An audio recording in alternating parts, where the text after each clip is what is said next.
सारे थे। वो 6 महीने पे एक पंख गिराते थे और राजा को पंख दे देते थे। बीच में एक सोने का, तथाकथित सोने का के पंख वाला एक बहुत बड़ा पक्षी आया। उसने कहा मैं इस सरोवर में रहूंगा। छोटे पक्षियों ने कहा कि महाराज जी तो हम सरकार को, राजा को देते हैं अपना पंख 6 महीने पे, आपके लिए यहां गुंजाइश नहीं है। वो सोने के तथाकथित पंख वाला पक्षी वो पहुंच गया राजा के पास। उसके सिपाही सलारों को कहा कि देखो ये तो तुम्हारी बात नहीं मान रहे हैं और कब्जा करके बैठे हुए हैं सरोवर पे। राजा ने अपने सिपाही भिजवा दिए, सारे हंस मार दिए सर। और वो जो सोने के तथाकथित पक्षी, बड़ा विशाल पक्षी था सर, वो भी उड़ गया। मैं इसका संदर्भ छोड़ता हूं अपनी सरकार पर, सत्ता प्रतिष्ठान पर। अभी जमेगा, इंतजार करिए, अभी जमेगा। हमारे यहाँ बिहार में कहते हैं कि दूध में जोड़न ढंग से पड़े तो दही बढ़िया जमता। अभी जोड़न डाला नहीं है। माननीय सभापति महोदय, मैं अपने इस कथन को चंद खंडों में रखूंगा।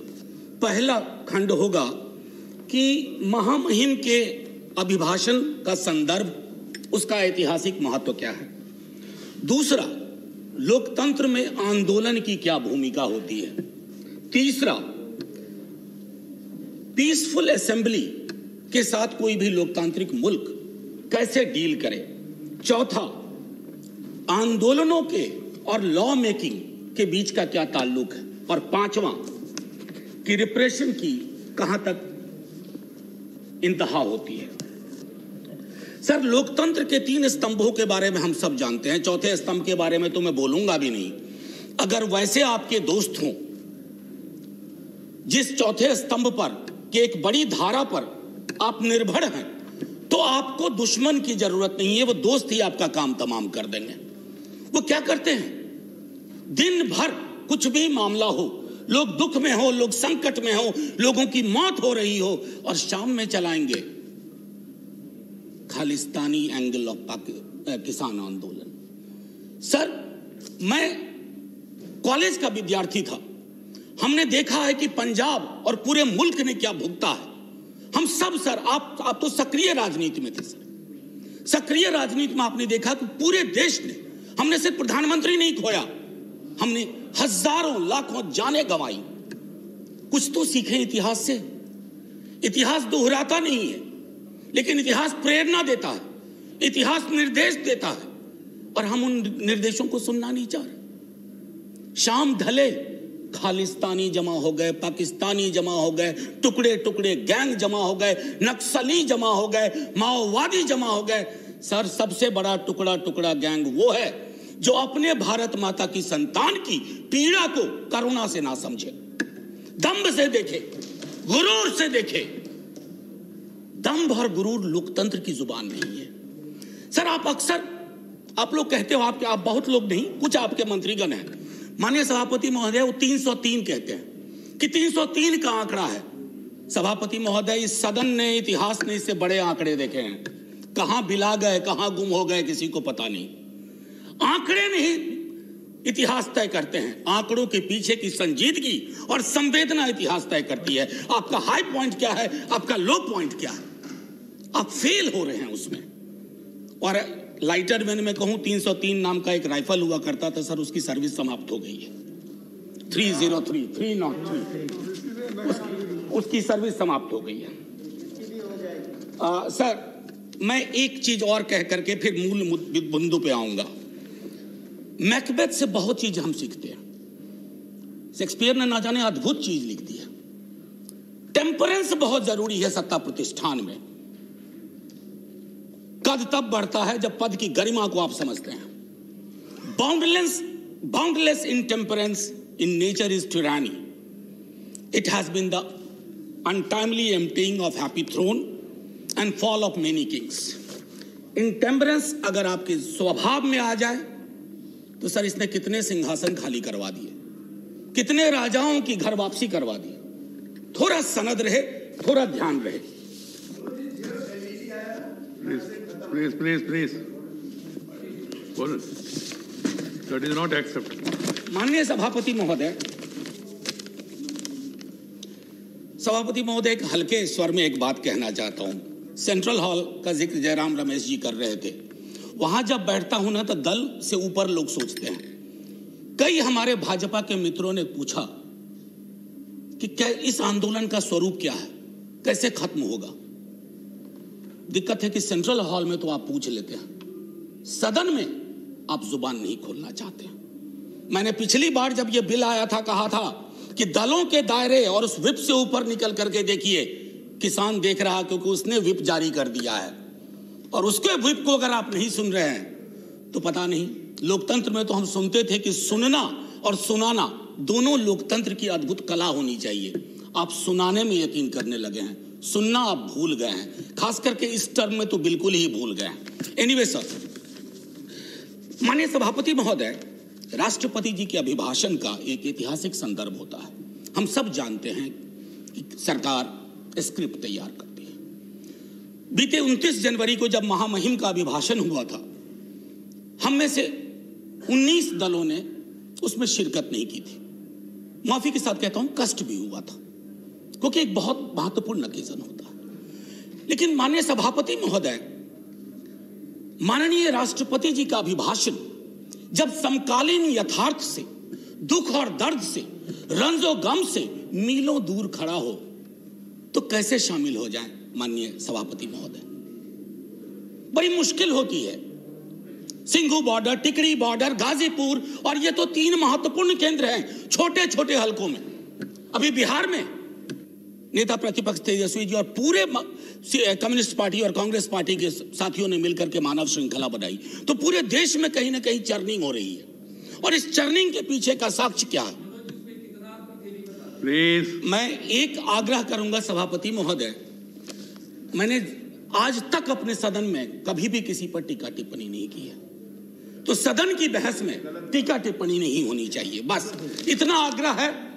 सर, हमने तो वो इतिहास भी देखा है कि एक पार्टी जो 2 सीट पर सिमट गई थी वो कहां पहुंच गई आज।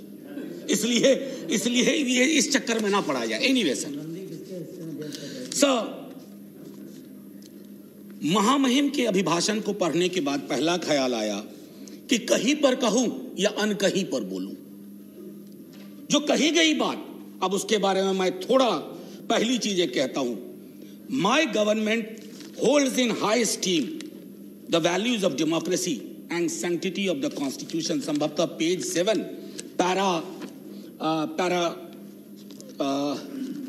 पैरा 25 होना चाहिए, मेरी मेमोरी अगर सर्व करती है सही। Yes, para 25। अब इसको सर व्यापक संदर्भ में देखना होगा कि my government values of democracy and sanctity of the constitution. हमने हाल के दिनों में जो भी देखे हैं वो संविधान से इतर देखा है। और वैल्यू ऑफ डेमोक्रेसी सर सिर्फ एक रेटोरिकल वैल्यू नहीं है। माननीय सभापति महोदय, मैं आपको कोट करना चाहता था लेकिन आगे रखा था, लेकिन अभी जहन में आ गया।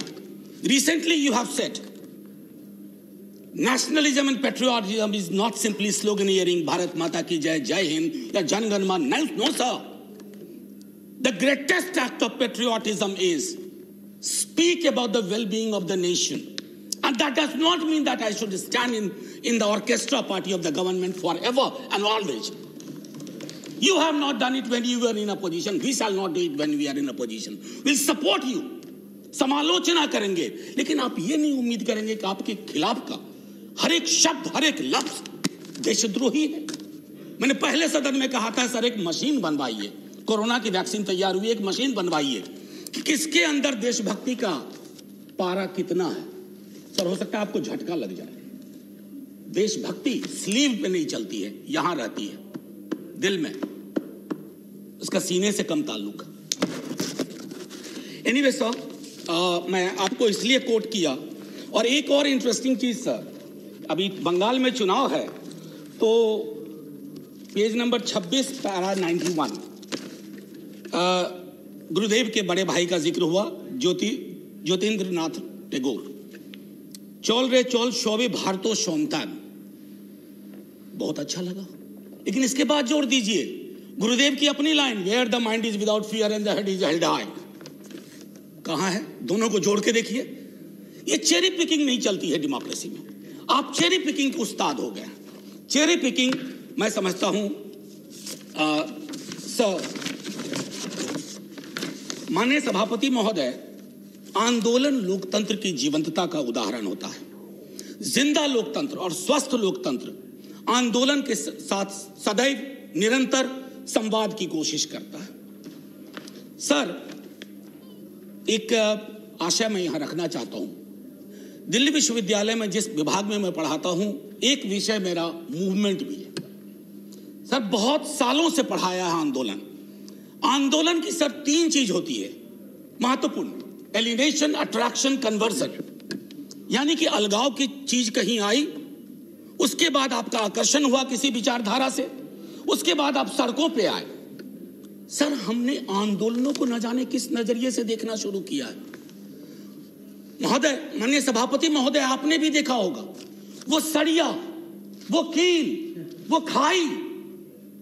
सर, मैं सरहद पे कभी गया नहीं हूं, लेकिन जो तस्वीरें सरहद की देखी हैं वो भी ऐसी नहीं देखी हैं। किससे लड़ रहे हैं आप? अपने किसानों से लड़ रहे हैं। और वो क्या कह रहे हैं? आपसे चांद नहीं मांग रहे हैं, अपना हकूक मांग रहे हैं। और हम में से किसी को यह मुगालता ना रहे, किसी को, चाहे सत्ता पक्ष हो या प्रतिपक्ष हो, कि किसान और खेतीहर समाज की बेहतरी आप किसानों से बेहतर समझते हैं। नहीं, वो अपनी बेहतरी बेहतर समझते हैं। आप उनको समझाने चले कि तुम्हारे लिए हम कानून ला रहे हैं, बहुत बढ़िया कानून है। क्यों समझाने की जरूरत पड़ रही है?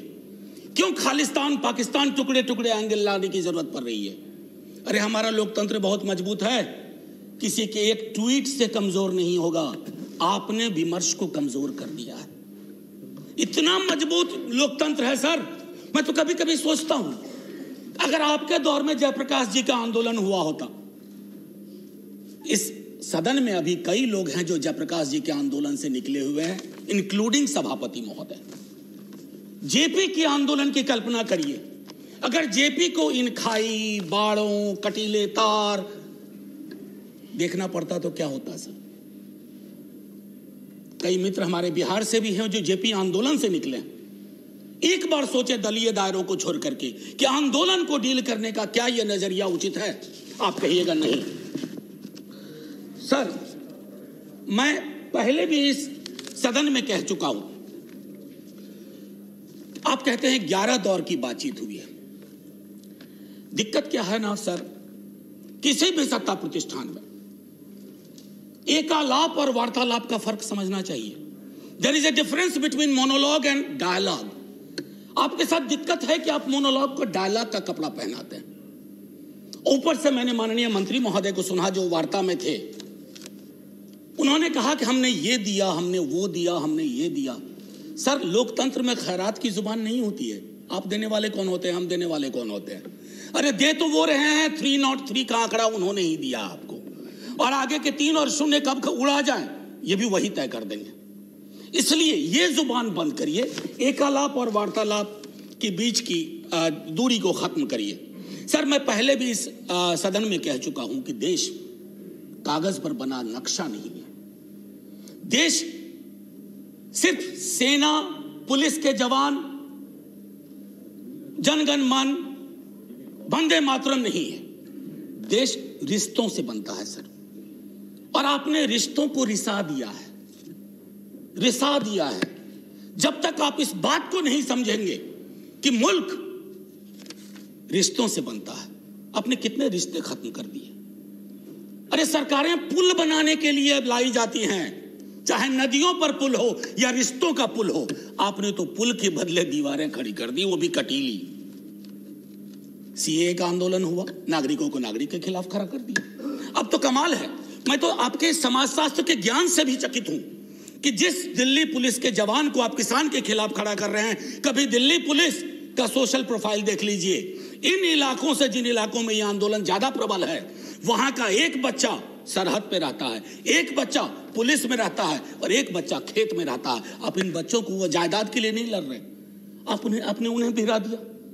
कहीं तो सोचिए, विराम दीजिए। इसलिए मैं कहता हूं, अवतार सिंह पाश की एक कविता कहूंगा, यदि देश की सुरक्षा यही होती है कि बिना जमीर जिंदा जमीन होना जिंदगी के लिए शर्त बन जाए।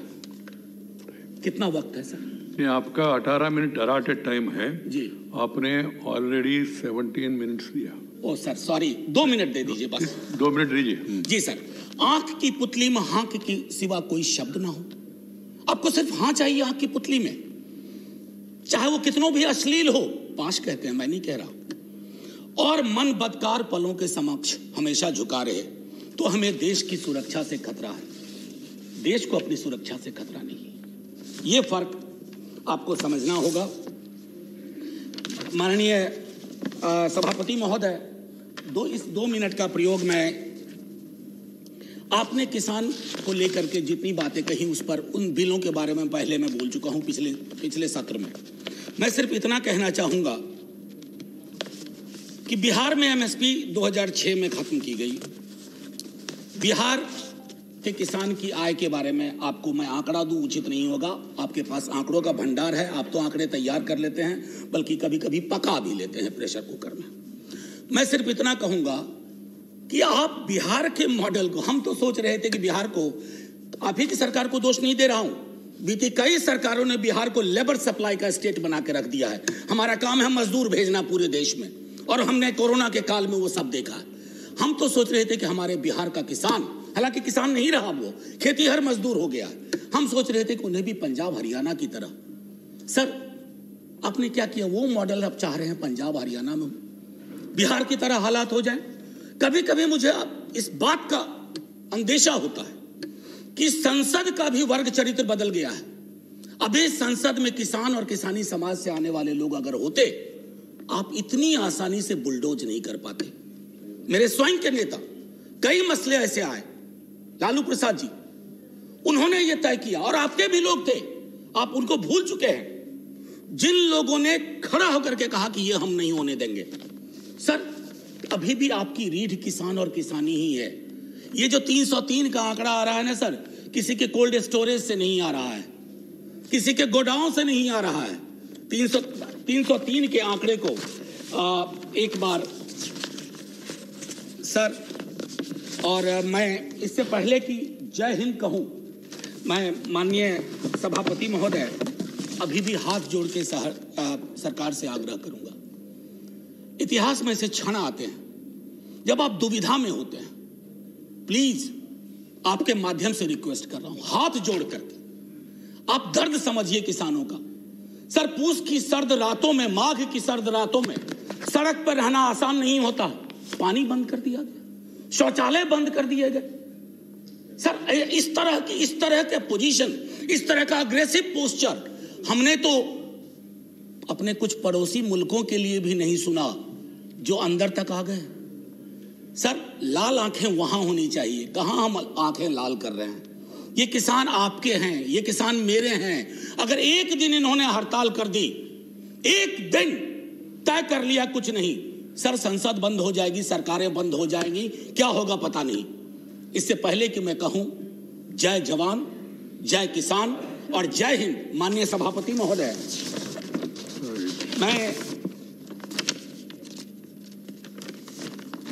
बस सर 1 मिनट का और वह दीजिए। 30 सेकंड, मैंने कभी ऐसा किया नहीं, लेकिन आज इतनी सारी चीजें थी। कई लोग इसमें हेरोल्ड लास्की को प्रयोग करते हैं, कहते हैं, कोट करते हैं। उन्होंने कहा था कि लिबर्टी के मसले पर you need to find the government accountable time and again, that's the test of the democracy, but we have failed. किसानों को ही हमने फेल नहीं किया है। और आखिरी सर इजाजत हो तो तरन्नुम में, नहीं तो यूं ही, मैं भी खाइफ नहीं तख्ताएदार से, मैं भी मंसूर हूं कह दो अगियार से, क्यों डराते हो जिंदा की दीवार से। जेल, जिंदा जेल, जुल्म की बात को, जहल की रात को मैं नहीं मानता, मैं नहीं जानता। Thank you sir. जय जवान, जय किसान। Thank you Manoj ji. Shri Swapan Das Gupta, please. Shri Swapan